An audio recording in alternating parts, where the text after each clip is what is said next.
Welcome to the 8th Beard Tribology webinar. I think we'll go get started because I have a few slides here, so they'll give more time for our speaker. So this is the 8th webinar, I believe, this year. We'll have a couple more that I'll talk about that we'll have before the end of the year.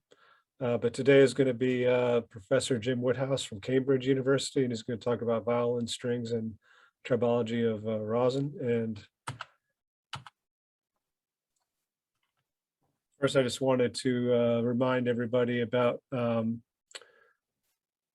Ralph Beard, who helped us create the Tribology minor at Auburn University, and that's who the webinar is named after. Actually, NLGI recently created an award, an education award named after Ralph as well. So he definitely made an impact on tribology education. So the next webinar will be November 2nd, and that will be by Min Zhu from the University of Arkansas. So I'll send out, well, you can use the same link that you used to sign up for this webinar to sign up for that webinar, but I'll also be posting information about it later.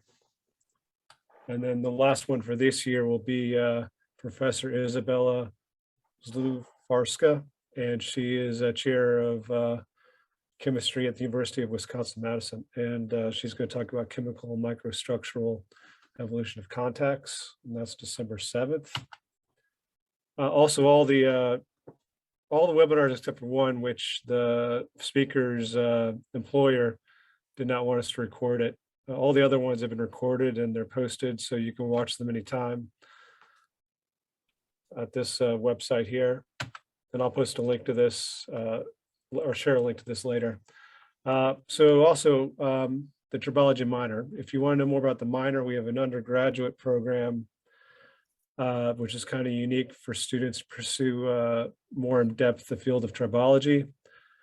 And there's a link here if you want information on that. We also have an online graduate certificate available for people in industry who would like to pursue more in-depth education in tribology. I also want to thank our Tribology minor advisory board. So these folks, I believe it was Ross Shaw's and Marine Hunter's idea to have this webinar. And I really appreciate all the input these folks provide to the program. And also to our sponsors, several of them donate to the university for scholarships for students.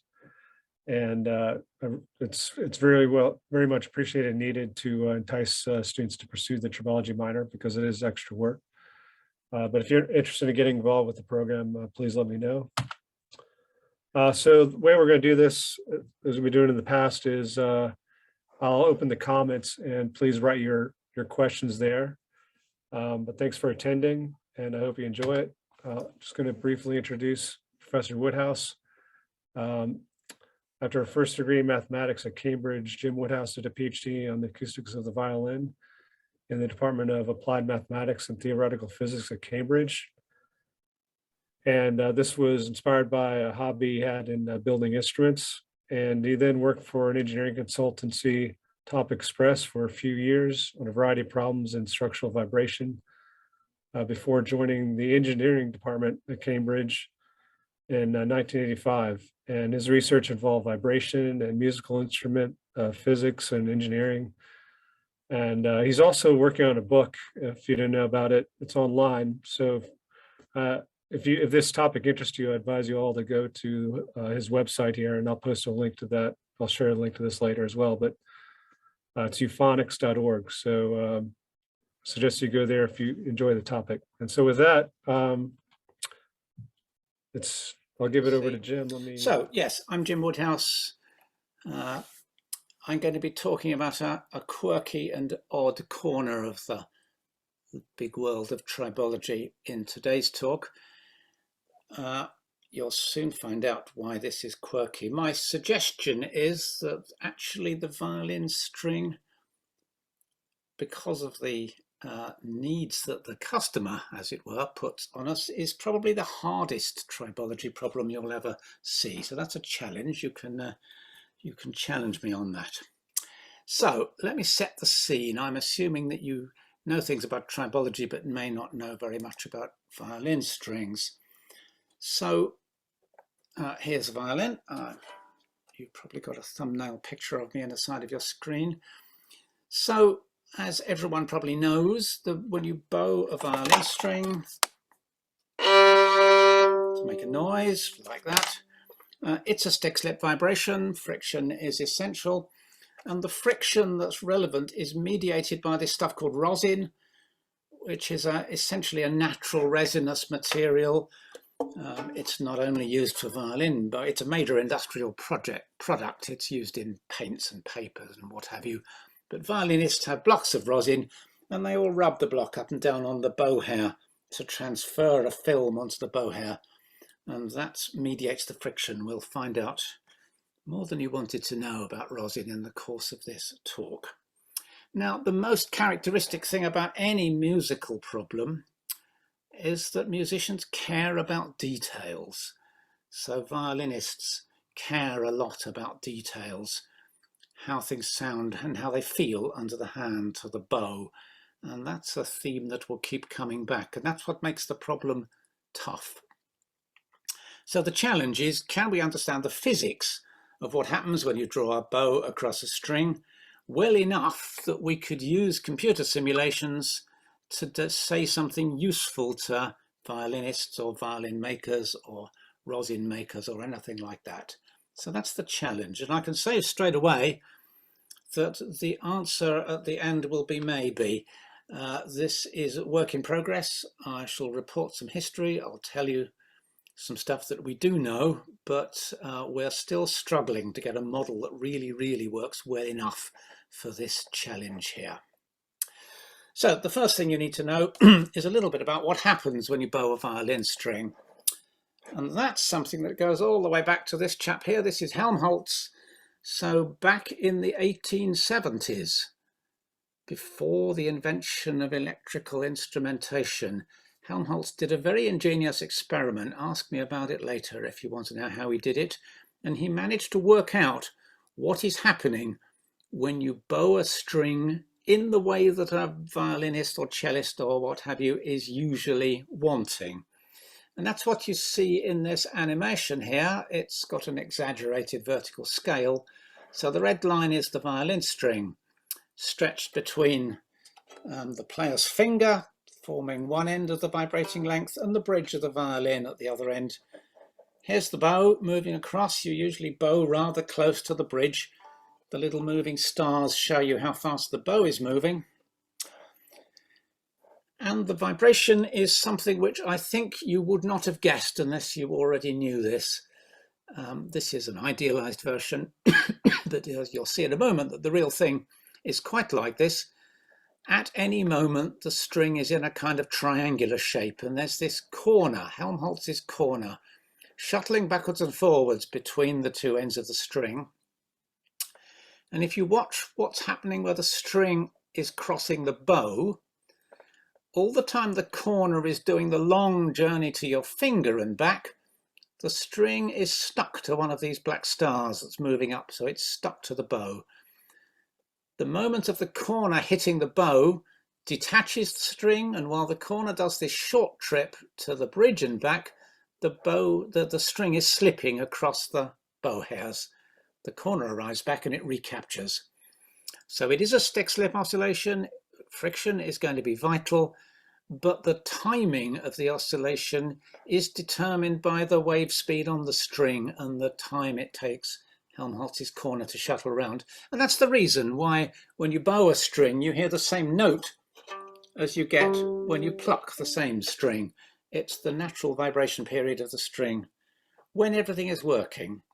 Now the waveform at the bottom, the blue waveform here, that's about to be important. The easiest thing to measure in a non-invasive way is that we can embed a little force sensor into the violin bridge, and we can measure the transverse force which the vibrating string is exerting on the violin. And for Helmholtz's motion in its ideal form here, that waveform is a sawtooth. And it's simply governed by the angle that the string makes at the bridge. All the time the corner is traveling to the finger and back, that angle is growing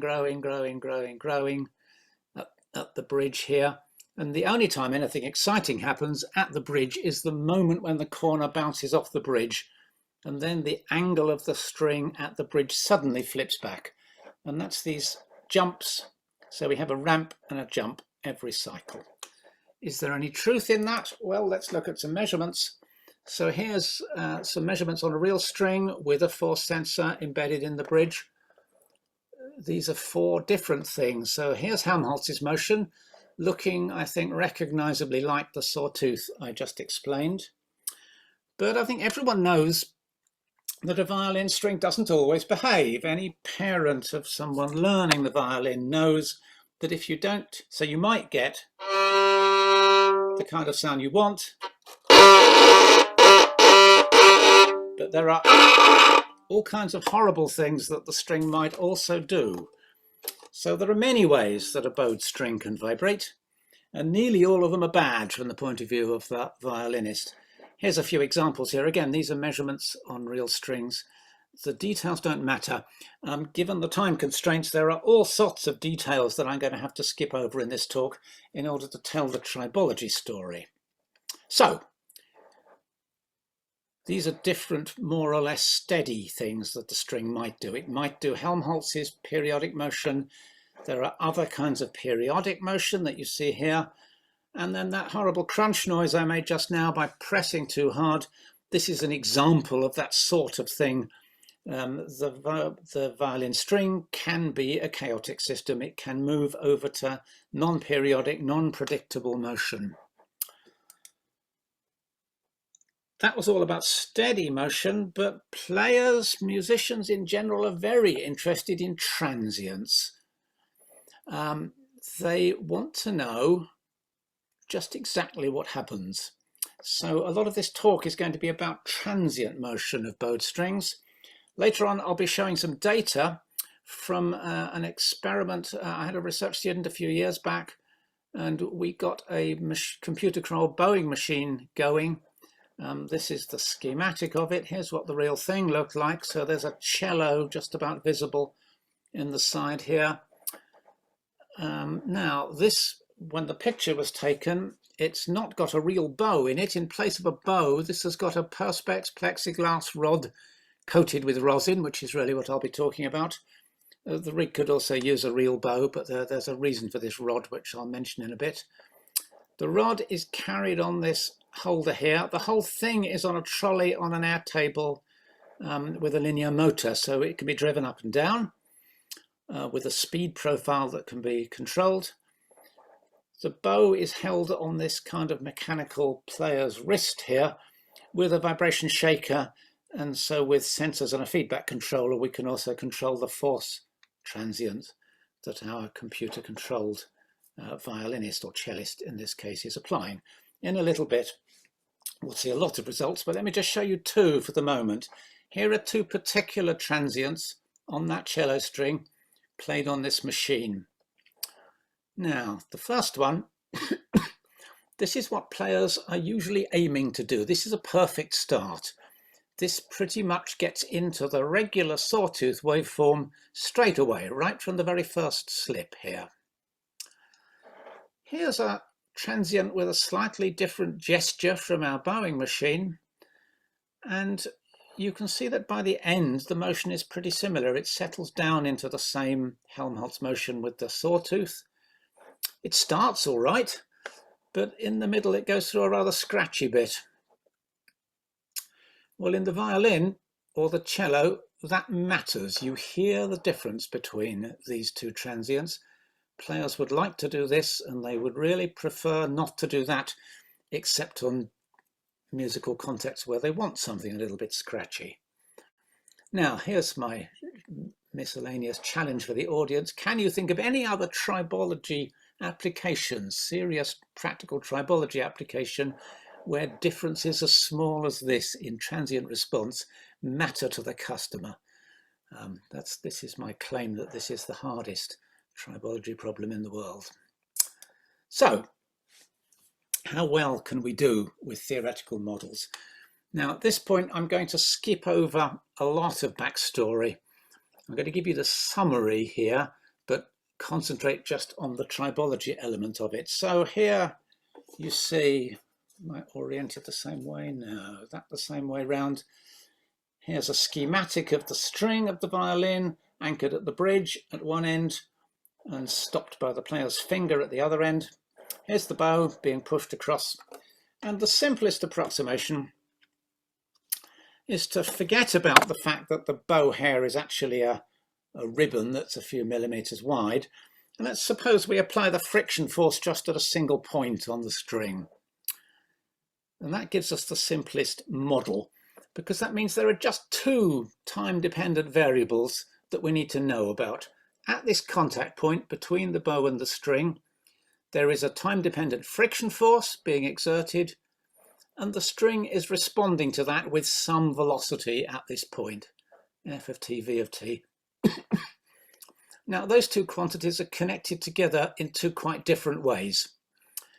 On the one hand, we could take the bow away, we could apply our force F of t with some kind of vibration shaker, and just the linear vibration characteristics of the string and the attached violin body would say that if we apply a certain force, we can work out what the velocity response would be. Undergraduate vibration theory. It'll be a system with many modes because it's got all the modes of the string and all the vibration modes of the body somewhere in there. So it's a complicated linear system.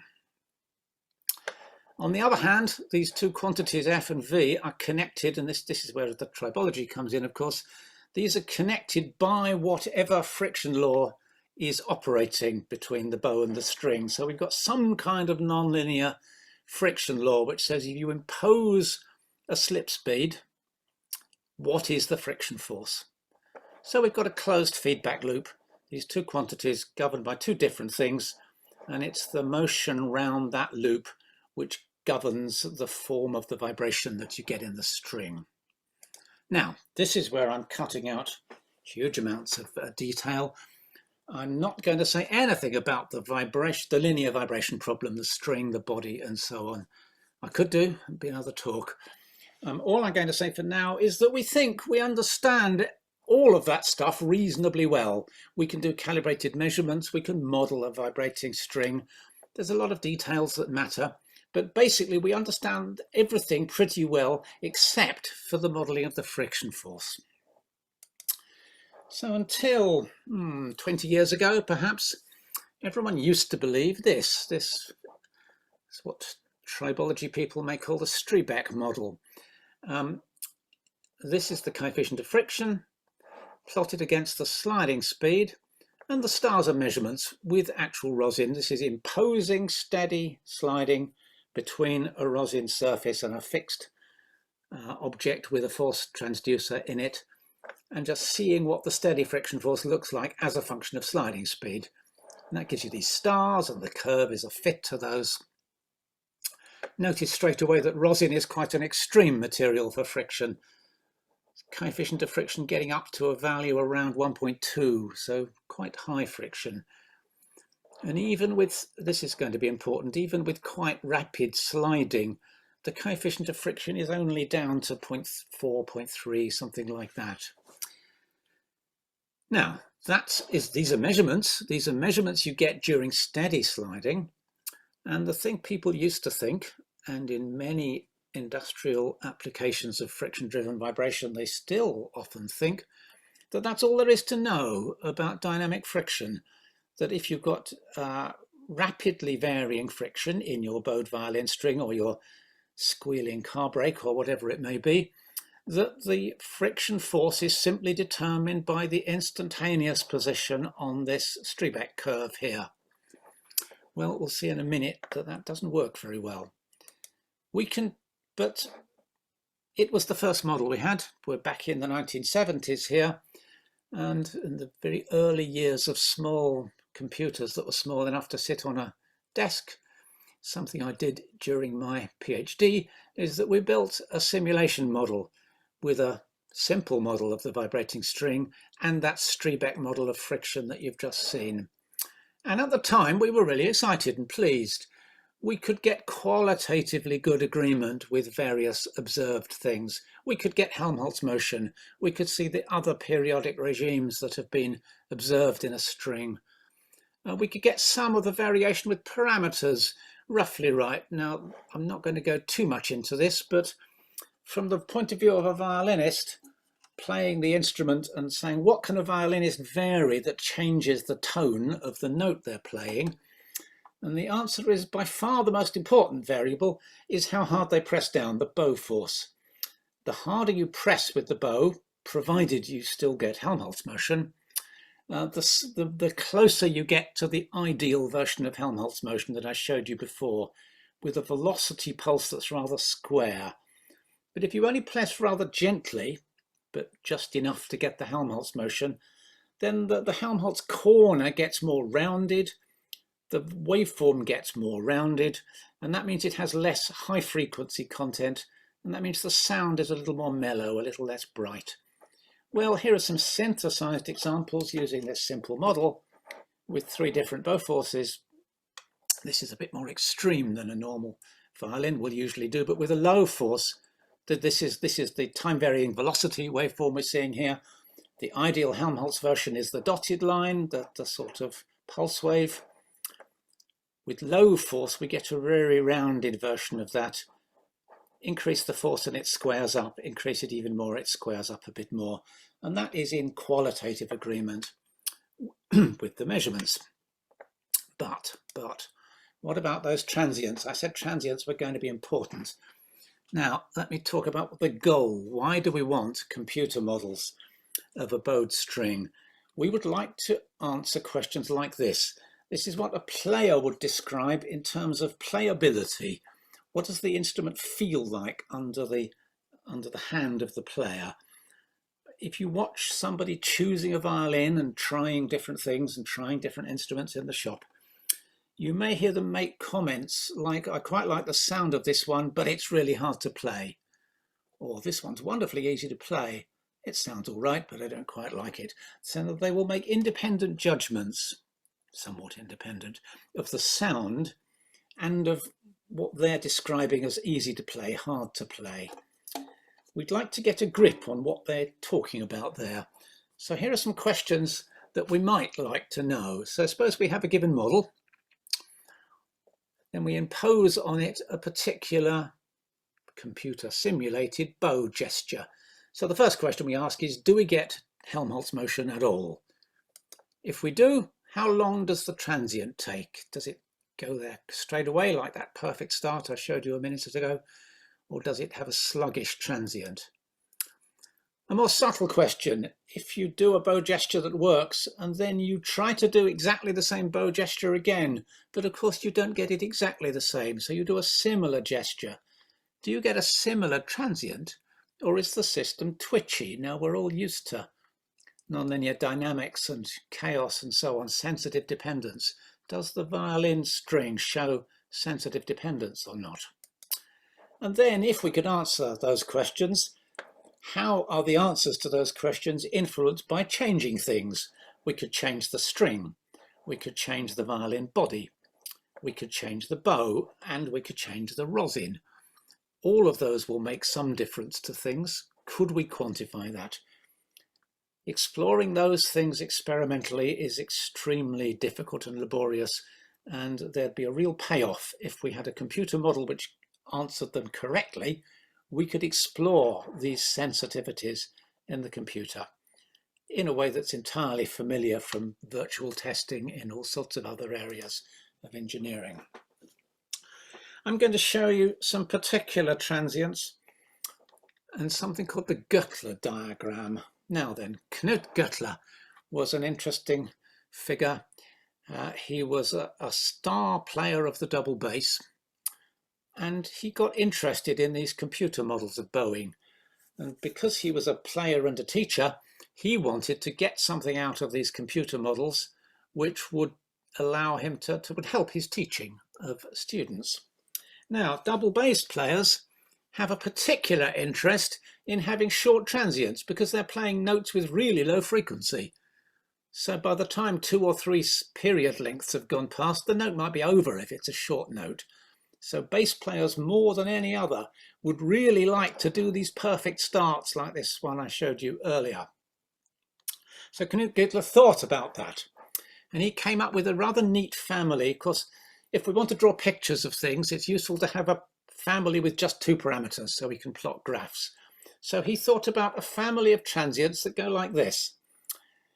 You start with your string, you put your bow on the string, you choose your normal force, so you decide how hard to press down, and then you start the bow moving, and what you specify is the acceleration of the bow.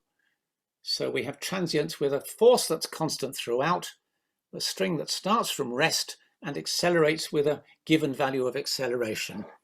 So that gives us 2 axes. We've got bow acceleration along here, bow force up here. Guckler analysed a super idealised model which allowed him to say something about those transients. It was a very clever piece of work, but that's another story. And what he showed is that on a good day, in an ideal model, in this plane of bow force and bow acceleration, there's a wedge-shaped region within which it may be possible to get this perfect start. If you're outside that region on one side, you get something that he called a choked or creaky start. And that's actually what we've got an example of in this second waveform over here. If you go out of the wedge region on the other side, you get a different kind of long transient with a different kind of initial motion that in musicians speak he called loose or slipping. We needn't go into just what any of that is. So he predicted that in that diagram we have a wedge-shaped region. Right, this is where our bowing machine comes in. So here is some experimental data on a real string with a real bow, well actually not a real bow, with the perspex rod. Remember I said a little while ago that the easiest theories come when we assume that the bow and the string contact at only a single point. So if we want to get data that we can compare cleanly with computer simulations, it pays to do your experiment with something that has more or less a single point contact. And that's why this experiment is done with a rod. So this is a 20 by 20 grid of transients in the Guckler plane, bow acceleration varying along here, bow force varying up here. And they've been color shaded. Black pixels mean it never did get to Helmholtz motion, or at least within the time that the experiment went on. Anything that's in a shade of grey got there, and the brighter the shade, the quicker the transient. So this bright white square here corresponds to one of these perfect starts like the one we saw earlier. So that's experiment. Does it agree with Guckler's prediction? Well, vaguely, yes, you can see a sort of wedge-shaped region here, but it's rather speckly, and that picks up something else that I floated earlier. This is suggesting that this is a real cello string now. It is in fact rather twitchy. You try to do a similar transient, and these neighbouring pixels here are fairly similar transients. You do not necessarily get similar results. The system can be quite jumpy. So we take this and we run our simulation model using that Streebeck friction curve using measured friction data. And here's the kind of thing we get. And are we impressed with that? Well, no, we're not really. Everything is identical, the axes are the same. The model of the string and the cello is calibrated as well as we know how.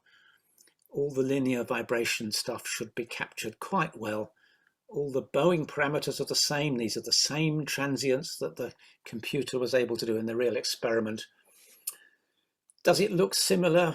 No, only rather remotely. There's a kind of hint of a wedge, but it's in a different place in the diagram, and it's got much more black space. Most of these transients did not work. You would not like a cello string that behaved like this simulated one. You'd rather have this one here, which has quite a lot of space where the thing behaves pretty well. So there must be something wrong. And the thing that's wrong is almost certainly our friction model. So where to go next? Well, let's ask the question, why do violinists use rosin in the first place? You ask what's special about rosin as a material, and I think the answer is to be found in its thermal properties. So rosin is a glass, and if anyone knows who has held violin rosin, at room temperature, it's in a solid block, you drop it on the floor and it fractures, it's brittle. But you only have to hold it in your fingers for a few minutes and it goes sticky. So it's a glassy material with its glass transition temperature not far above room temperature. We'll see some data in a little bit. That means that its mechanical properties are varying quite rapidly with temperature. If the temperature goes up above ambient, we're approaching the glass transition, it's easy to believe that the material properties might change. So here's my first go at making a model of that. Now, this little diagram here, this is a blow up of the region right in the contact between the bow and the string. We've got the body of the bow, or our plexiglass rod here, with a layer of rosin on it. And here's the string. This is just a little bit of the string seen in cross section here. So this is there's a small contact footprint. We'll see some data on that in a moment. And what is happening is that, well, for the purpose of getting the very first approximation to a model using the thermal behavior, I've simply got one extra variable. Let's take this pink volume here, which is the volume of rosin that's in the contact zone above the footprint, and look at the average temperature in that region. Well, we can do a heat flow calculation for that. The heat, we're generating heat by frictional work, especially during sliding. We're losing heat by conduction into the body of the bow and into the string. We're also losing heat by advection because the rosin gets warmed up, but the bow is moving, so that it carries warm rosin away with it down here and brings cold rosin into the contact zone at this side. It's basically straightforward. We already had a computer model of the bowed string with the Streebeck model. Alongside that time-stepping simulation, we can run this heat flow calculation so we can have an instantaneous temperature. We can then make some vaguely plausible assumption about how the yield stress of the rosin varies with temperature. And what I've done for this initial model is simply use that steady sliding Streebeck curve as a source of calibration data. I've said, let's have a yield stress that varies with temperature. Temperature calculated by this particular model we're going to use. If I now impose steady sliding, I will insist that I get the right answer for that Streebeck curve. So that gives us a model. We can run that. Now we're back with our comparison. Remember, this was the measurement in the Guckler diagram. This was the simulation with the Streebeck friction model. Here's what we get with this first shot at a thermal model. Well, it's not as bad. It's got something looking more like a wedge. It's at least covering part of the same part of the diagram as the measurements. It's not as spotty. It's got more transients that worked. So it's better, but it's clearly not right still. So this feels as if we've moved a step in roughly the right direction, but we need to do more steps. Let's just dig in behind these pixels here to see what a few waveforms look like.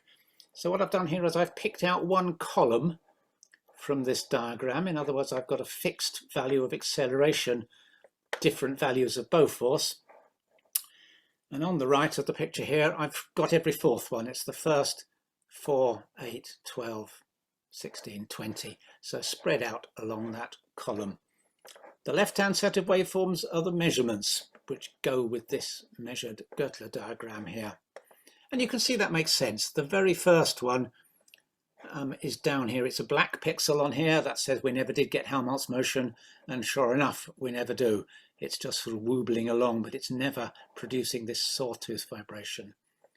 The second pixel, it's number 4 here. It's still a black one because by the end of this time slot, it's still not doing Helmholtz motion. But by the time we get to the third waveform here, we've had a transient, but we can see the Helmholtz sawtooth arising by the end, and that's one of these grey pixels up here with a length of transient, which is the time until the computer analysis decides that it's settled into the sawtooth. So those are the measurements. Here are the results we got with that old friction, the Streebeck friction model. I said it didn't work. The point is rather made clear in these waveforms. These waveforms don't look anything like these ones. It's not just a matter of transient length, all sorts of other details are wrong. These are the waveforms from this first shot at a thermal induced model. Now we saw that it was so-so but still not right, but if you compare these waveforms with the ones on the left, there are recognizable similarities. They look much more similar to my eye, at least with the eye of faith here, compared with this Streebeck model things, but they're still not right in all sorts of little ways. This one didn't give Helmholtz, this one still didn't give Helmholtz, but this one is looking as if it's about to settle into Helmholtz. This one gives a Helmholtz sawtooth.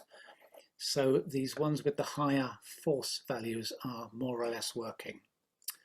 So what can we do? As I said, better but not really good enough. Let me show you some evidence that came from a different test rig. This is a rig which Bob Schumacher at Carnegie Mellon had. And this is a real tribologist's experiment. He did bow a string. It really was a Violin E string, a thin solid steel string. But he used a rod, and he used glass rod. And the glass rod was dip coated in rosin from a solution, drawn out very slowly, and the solvent evaporated. So he got a nice uniform thin coat of rosin. He then put it on his rig, and he would bow just once, just one traverse. And a cunning measurement that there isn't time to go into meant that we could work out by remote measurements and an inverse calculation the waveform of string velocity under the bow. Here it is looking like that Helmholtz pulse wave, and the waveform of force under the bow.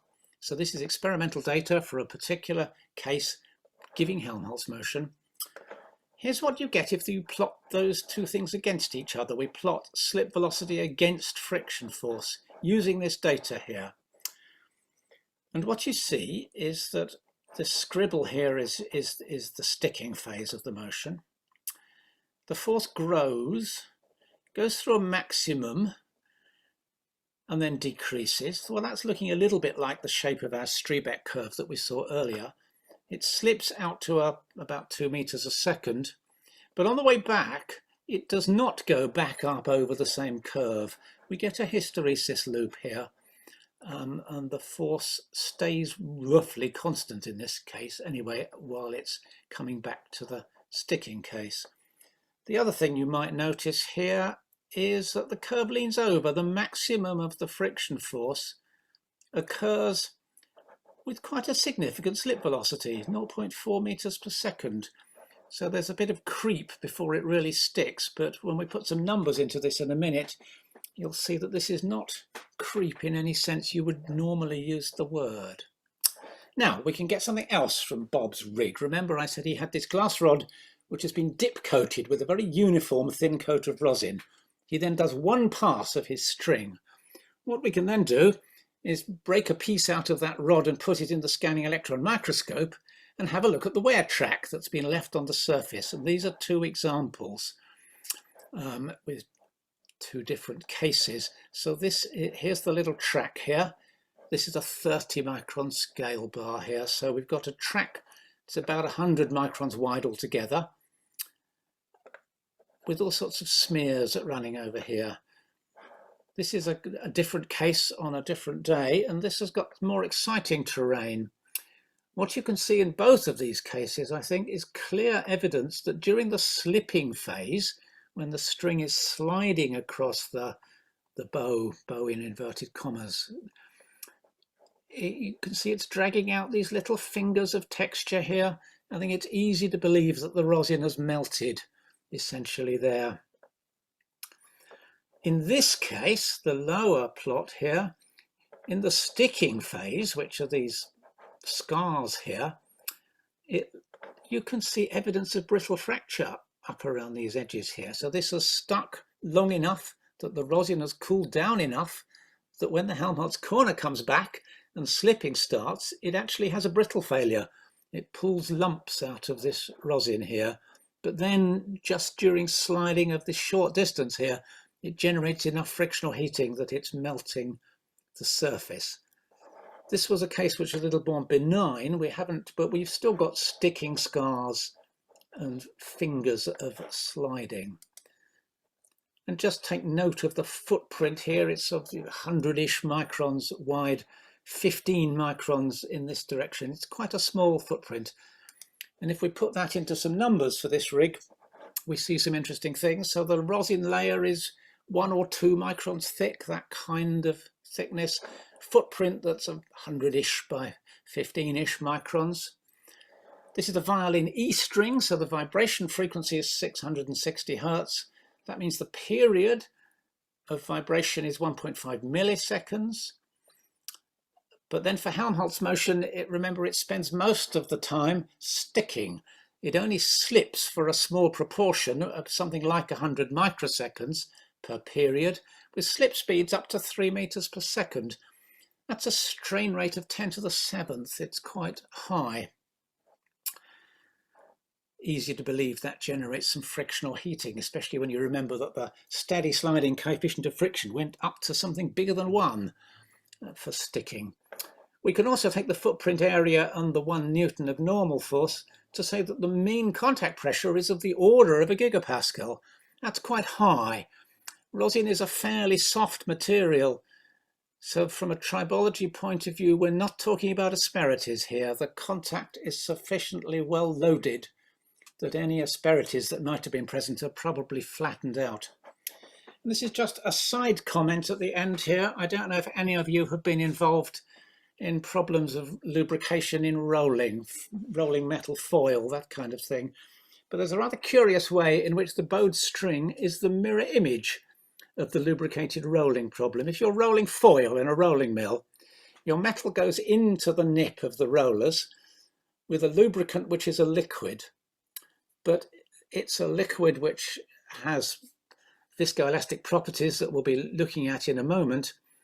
And all you need to know for now is that these have viscosity, effective viscosity, which goes down if the temperature rises, but it goes up if the pressure rises. So applying pressure makes it get more solid.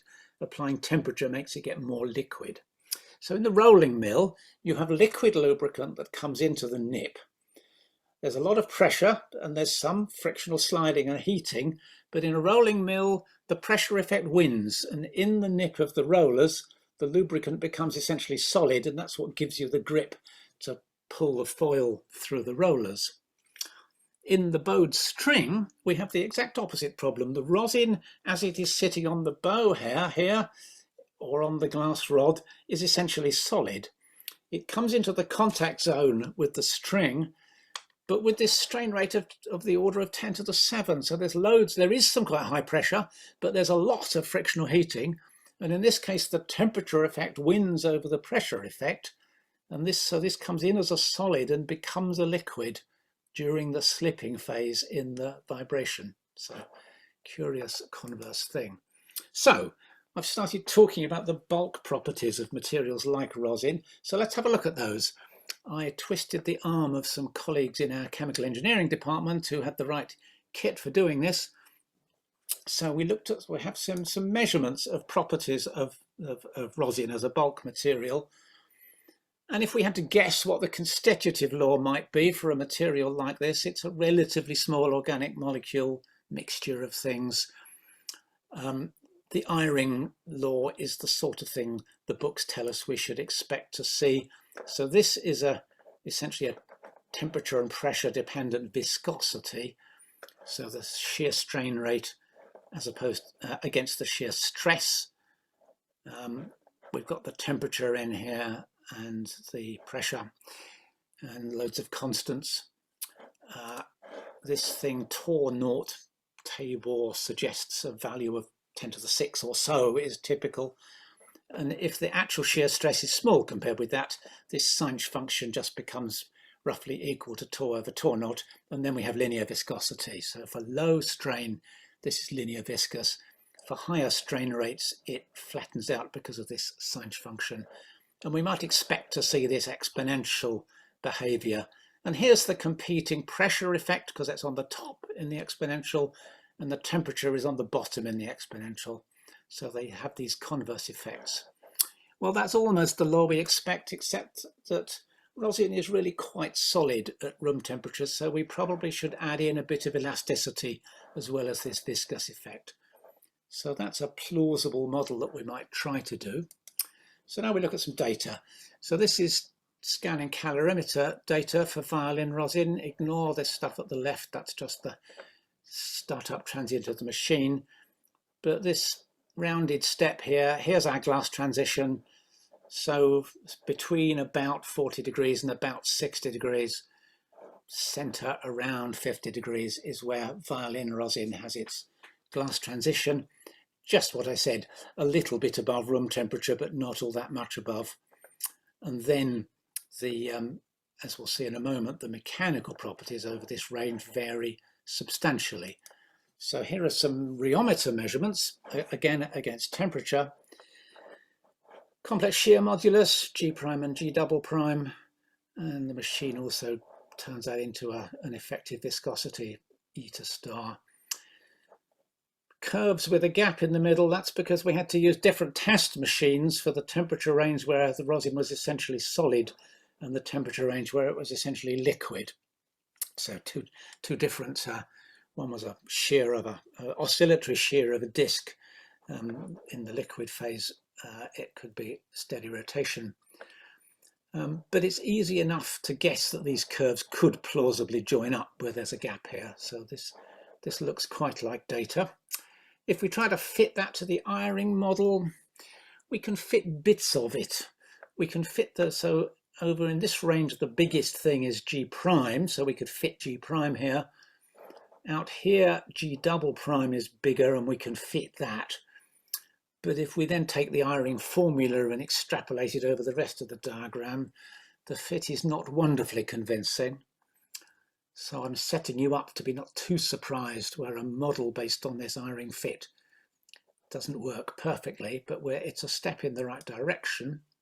So let's try to make a model which takes advantage of these measured and fitted bulk properties of rosin.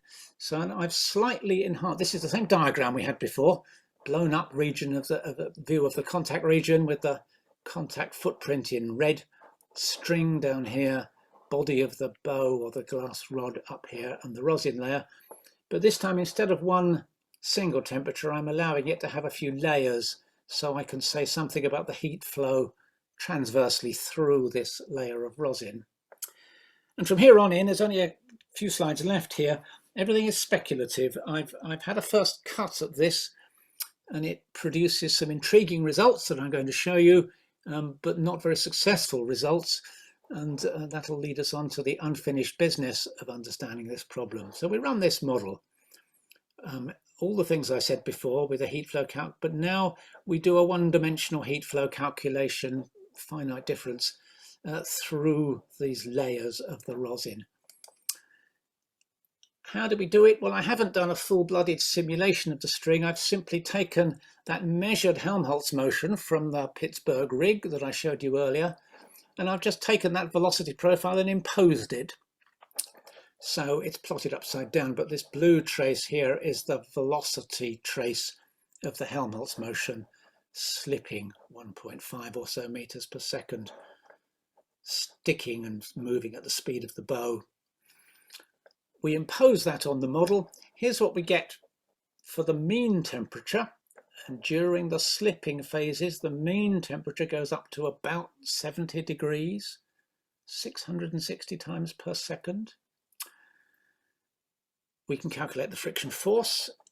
If we do this trick of plotting the apparent friction coefficient versus the sliding velocity, we get this curve here, and this is all rather disappointed. If you don't read the numbers on the scale, it looks a little bit like the Streebeck curve we had earlier, so there's a kind of sticking-ish pulse, and then the coefficient of friction falls.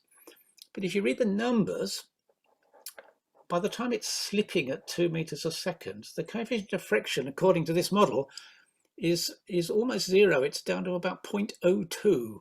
That's way, way smaller than we ever see in the measurement. And we don't see any very convincing evidence of that hysteresis loop. The model almost goes back up over the same curve.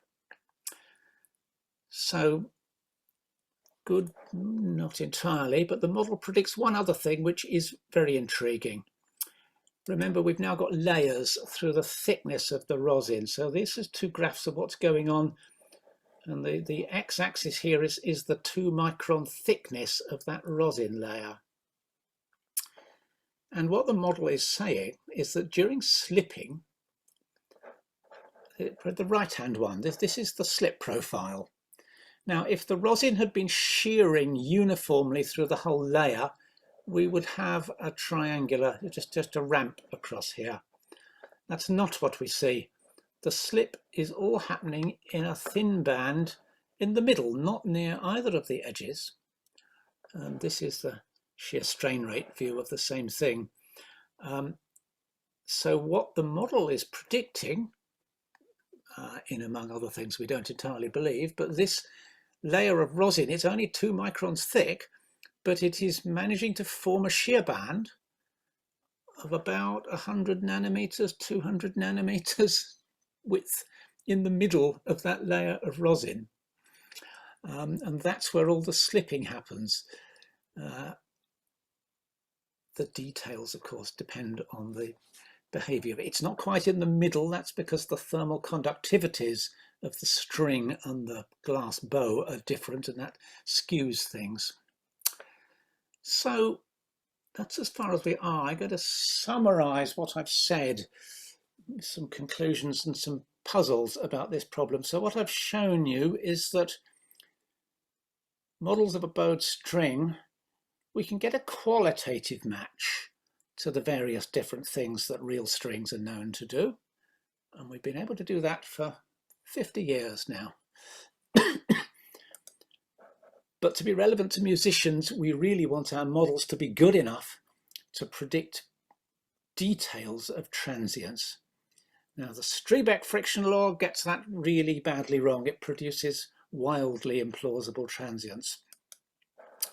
A model based on thermal properties is better, and it seems to me that this thermal behavior is the reason that rosin is used in the first place for violin bows. I then used some bulk properties of rosin and a layered model, and this produces this intriguing suggestion, at least, that the stick-slip behavior with rosin was being created without having a model that had two separate states labeled sticking and slipping. The apparent difference between the sticking and slipping state was simply caused by the fact that it got very hot in a narrow layer, created a shear band, and the viscosity fell so low that once it was, there's a runaway heating problem. It begins to slip, that warms it up, that reduces the viscosity even more, and it slips some more. Just the same effect that makes ice skates and skis work. You melt a thin film of water under the blades of your skates, and that's what lubricates and makes the ice seem slippery. And that makes approximate sense. But this layered model gave some predictions which are quite clearly wrong. The apparent coefficient of friction at the end of slipping was an order of magnitude smaller than the real measurements. And so there's clearly something still wrong. I don't know what, but there is a hint of what it might be in one of Tabor's books. He has this quote. He says, there is some evidence that the phase change, the glass transition is what we're talking about here, is relatively sluggish. So the I-ring model must be applied with some caution since the lubricant film is in the contact region for a very short time. Now, that might well be part of the answer. Indeed, our rosin is it's the lubricant in this sense, is in the contact region for a very short time, microseconds. Phase change is sluggish. There is some evidence, he says. I have looked in vain to find what this evidence was that he was citing, but it suggests we might, the Eyring law, as we've used it, is an instantaneous law. The instantaneous temperature and pressure and shear strain rate are governing the shear force. Relatively sluggish means he thinks there's a time scale in there somewhere and some kind of lag, I suppose. It's on my list of jobs to do, to come back to this and try to code up something with this relatively sluggish thing. And that's the end of the story that I'm going to tell you now. An intriguing problem. I will answer questions. I will address questions. I may or may not be able to answer them. As Rob said at the beginning, if you're interested at all in the acoustics of musical instruments, you might want to check out my ebook. It hasn't quite got this material in it, but it will have soon. The next chapter will talk about bowed strings. So if you don't read it for another month or so, some of this will be there. But at that point, let me wrap up and stop screen sharing. All right. Thank you, Professor Woodhouse. That was really interesting. So we had a few comments earlier on about when you talked about what other mechanisms or might be similar in the precision of the design. Someone said slideways. Oh yes, yeah. I mean, are there any other tribology problems where you? I mean, the problem that comes to my mind first, if we're thinking of friction excited vibration with industrial significance, you think of things like brake squeal. And we've done some work in that area, but people in brake squeal really don't care about transients. They want to know, does it squeal or not? And what can we do to stop it squealing? And if it squeals, they really don't care about fussy little details of the transient. There might be things, slideways and servo position control systems, that kind of thing. Certainly you may be interested in small things there, but subtle details of time-dependent transients, I wonder.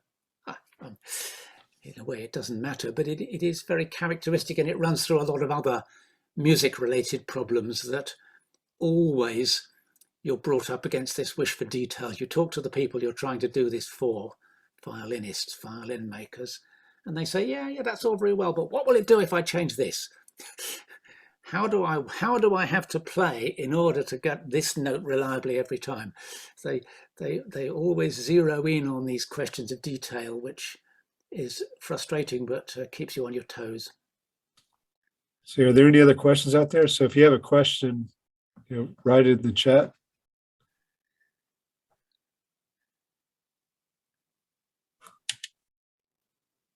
So I thought it was interesting. The temperature rise you're predicting is about 70 degrees Celsius. Reaching 70 degrees, starting from an ambient of 20. So yeah, 50 degrees-ish. Okay. Temperature rise, several hundred times a second in 100 nanometer layer. Yes, it's all quite extreme, isn't it? Yeah, it's. I do wonder if that's kind of something to do with scale, because if you look at small scale, sometimes the temperature rise is higher.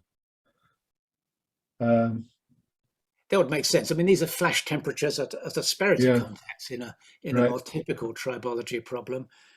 And people talk about those, but they're hard to measure. And the same is true here. It's really hard. If anyone knows a way that I could resolve temperature variations within a 2 micron thick layer, varying several hundred times a second, I would be interested to try it. I mean, it's rather beyond the range of most thermal imaging things. You can see the mean temperature changing, and there's no surprise that changes. It's hard to do, and you embed a sensor and it changes all the behavior of more than you really want to. But on the other hand, musical acoustics is a subject characterized by a total lack of funding. So It may be that if I knew the right person with the right expensive piece of kit, it might be.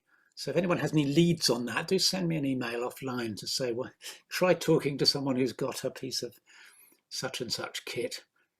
Because although there's no funding for musical problems, there's usually plenty of goodwill of people who are curious to know, even if they regret it. I have to say that our chemical engineers somewhat regretted measuring violin rosin in their rheometer. They had enormous difficulty getting it out afterwards.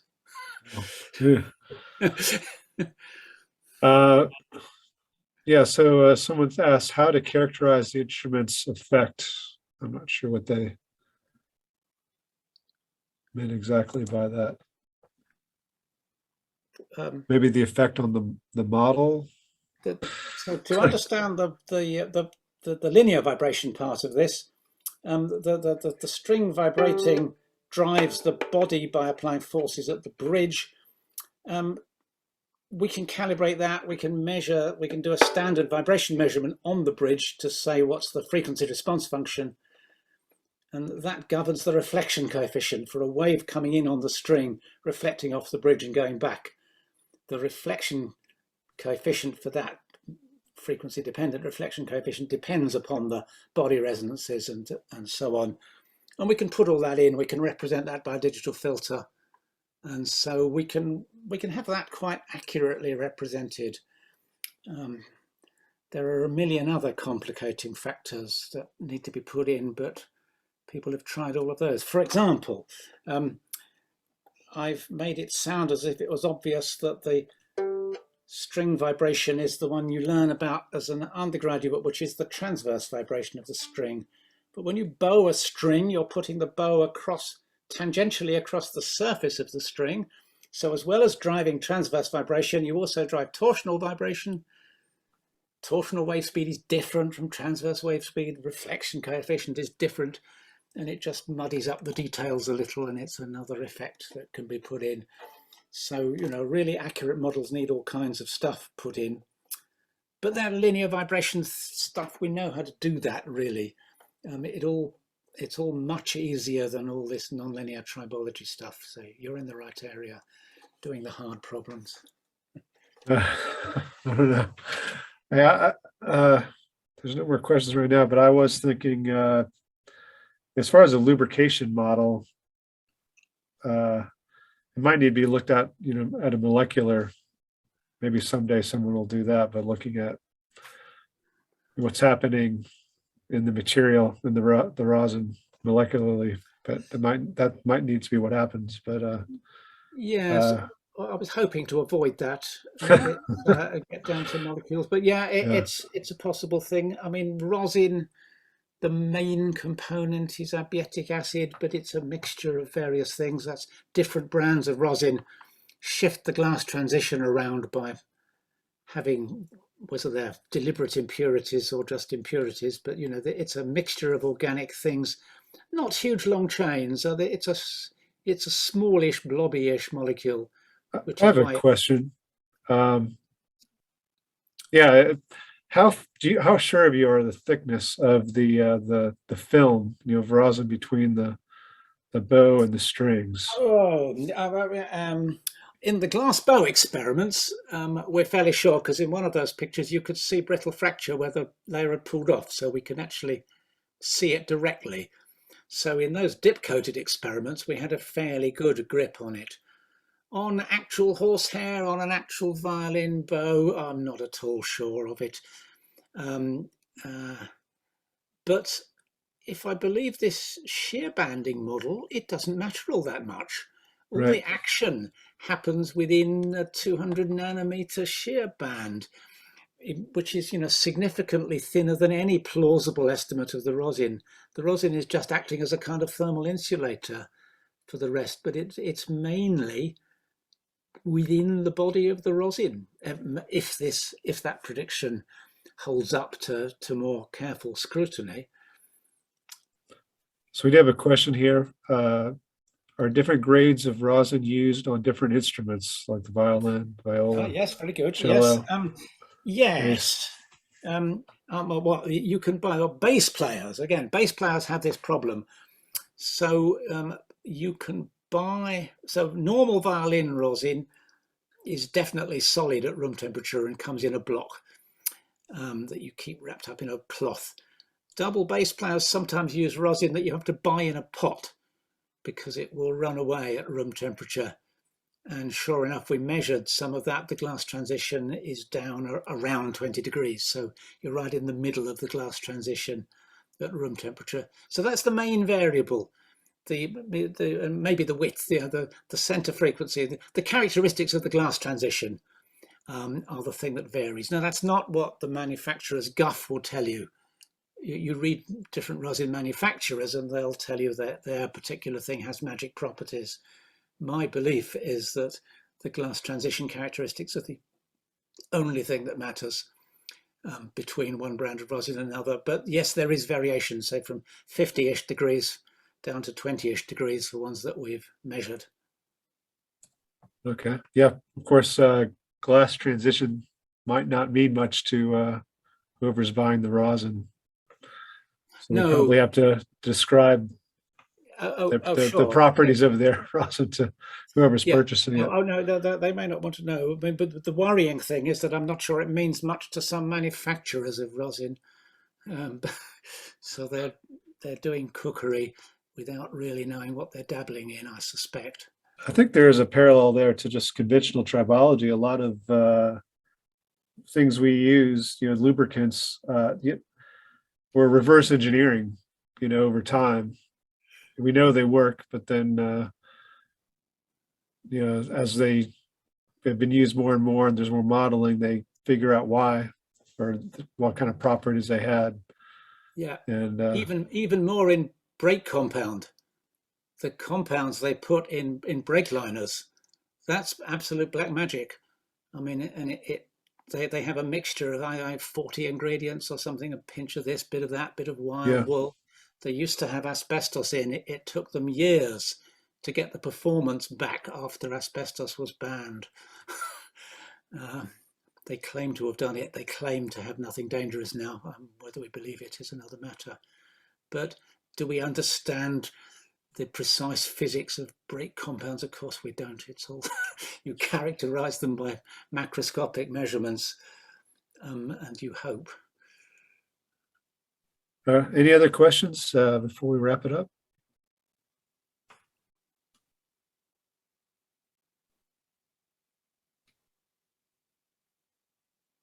Sometimes it takes a while for people to type something in or think of something, but I don't see anything else right now. Well, you had my email in there somewhere, so if okay, yeah, people are just thanking you. Thank you so much, and thank you for doing this. We really appreciate it. This is a very interesting topic, but it's it's different than what we hear most of the time, I think, but it's very fascinating. Yeah, everybody's thanking you. Well, thanks to everyone. Yeah. So with that, thanks for Professor Woodhouse for presenting to us, and also thanks to everybody who attended. Usually there's at first, when I first did the webinar, there was a very large attendance, but then people figured out I was recording it, sharing it later, so they don't just sign up and they'll get the recording later. But I'll probably just clean this up a little bit and then share it with them. But I really appreciate it, and thanks for sharing your knowledge on this area with the community. Okay. All right.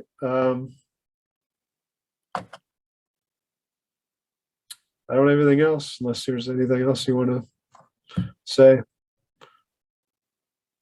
No, I think that's probably it. It's getting dark here. Okay. All right. Well, thank you again, and hopefully I'll talk to you again sometime. Okay. Yeah. Okay. Take care. Thank you. Bye. Bye.